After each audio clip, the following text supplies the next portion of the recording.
మీ business ఏదైనా మీ ఊర్లో promotion చేయాలంటే అది సుమన్ టీవీతోనే సాధ్యం. ఇప్పుడే సంప్రదించండి. లక్ష్మీ నరసింహస్వామి ఆలయంలో ఉండడమే నా అదృష్టం. ఇంత మంచి దర్శనం కాదు. ప్రజలందరి గురించి నేను ఈ రోజు లక్ష్మీ నరసింహస్వామి గారి ఆశీస్సులు అందరి మీద ఉండాలి. రాష్ట్రం పూర్పుల నుండి గుర్తుకొని అభివృద్ధి బాటలో దేవుడు చదువు చూపుకుంటానని చెప్పి మన బాధలని తొలగించాలని చెప్పి ఈ రోజు భగవంతుని వేడుకుంటుంది.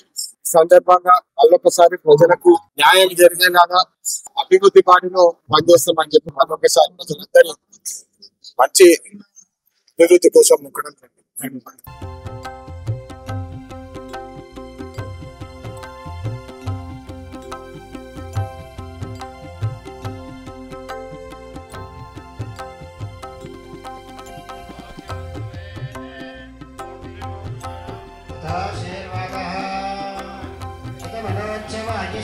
शिवधायुर्वै पुरुषशिववीर्य शिवेन्द्रिय आयुष्येवैनं तद्वीर्य इन्द्रिये ददाति आशास्ते यज्ञमानसो आयुराशास्ते सुप्रजास्तमाशास्ते सजातमनस्यामाशास्ते उत्तरां देवयज्ञामाशास्ते भूयो हविष्करणमाशास्ते